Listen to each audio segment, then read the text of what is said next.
परमात्मा को जानने से पहले स्वयं को जानना, क्योंकि परमात्मा को जानने से पहले हमें स्वयं की पहचान जरूरी है, जो भाई साहब ने बताई, बाबूराम भाई जी ने, कि मैं कौन हूं। मैं इस शरीर को चलाने वाली एक चैतन्य शक्ति आत्मा, क्योंकि शरीर से तो हमारे संबंध है लौकिक में, शरीर से तो परमात्मा से संबंध है नहीं। तो हमारा संबंध परमात्मा से किस नाते से, जो शरीर को चलाने वाली में शक्ति हूं, चैतन्य शक्ति आत्मा, और आत्माओं के पिता वो परम पिता परमात्मा। हम उसका नाम लेते हैं परम पिता परमात्मा। वो परम पिता है, पूरी दुनिया का पिता है, वो परम आत्मा है, सभी आत्माओं में परम है।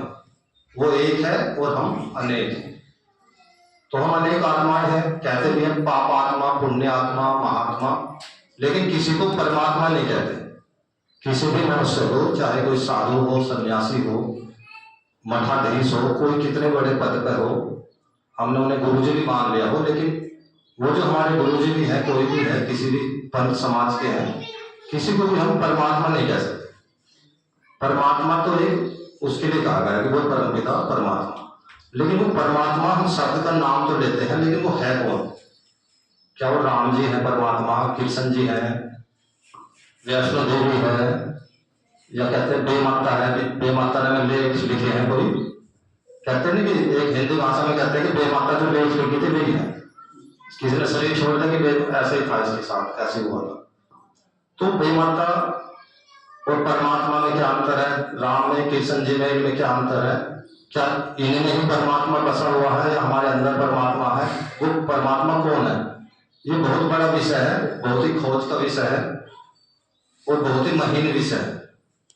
तो इस विषय को हम थोड़े से समय में तो ज्यादा नहीं पूरा स्पष्ट कर सकते, बहुत समय चाहिए, लेकिन थोड़ा सा स्पष्ट करने की कोशिश करेंगे थोड़े से समय में।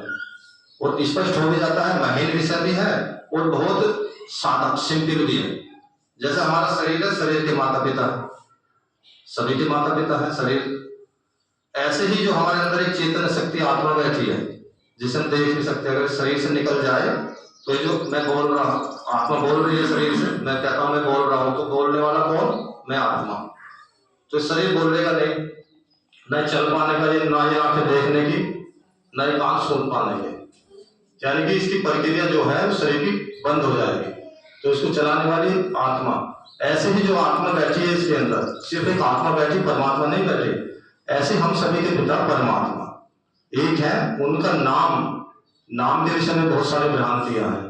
तो उनका जो नाम है शिव, जो हम ये मूर्ति देख रहे हैं, जिसकी हम तपस्या करते आ रहे हैं और सदियों से करते हुए आ रहे हैं, और हर गांव में ऐसा कोई गांव नहीं होगा जिसमें शिव का मंदिर ना हो।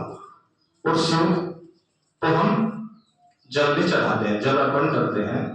और सुबह के टाइम बहुत माताएं हैं, बहुत भाई ऐसे हैं जो सुबह नहा धोकर जल जरूर करते हैं, बहुत देखे हमने भी किया है। तो उसका क्या अर्थ है? तो ये सारी बातें जानने के लिए तो 7 दिन का समय लगता है, 7 days का यहाँ पे कोर्स होता है।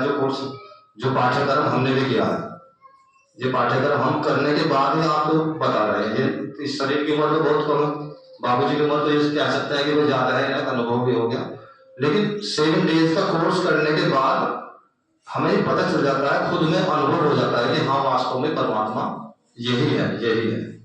तो वो कैसे है?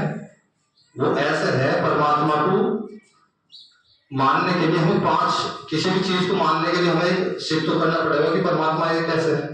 परमात्मा वो होगा जिसे सभी धर्म वाले मान सके, सारी सृष्टि का होगा, एक पंथ समाज का नहीं होगा, हिंदुओं का ही नहीं होगा, मुसलमानों का ही नहीं होगा, सिखों का नहीं होगा, ईसाइयों का नहीं होगा, वो सभी का होगा, पूरी दुनिया का।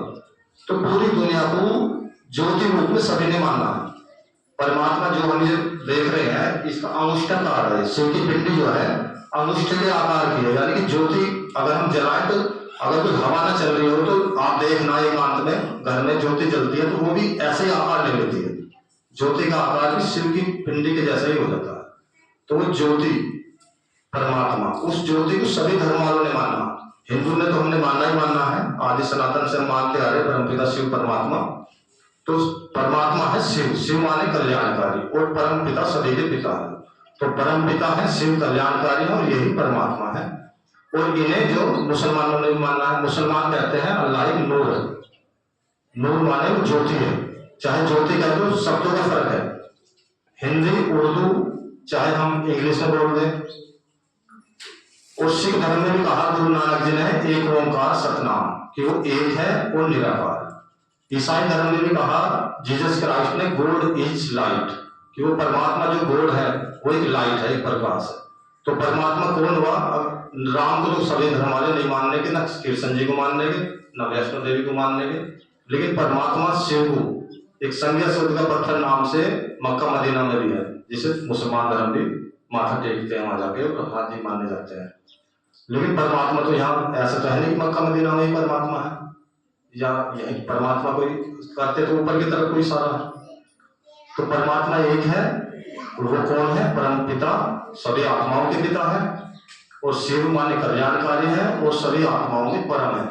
और परम का मतलब है वो ज्ञान गुण के सागर है, ज्ञान गुण शक्तियों के सागर एक परमात्मा शिव ही है।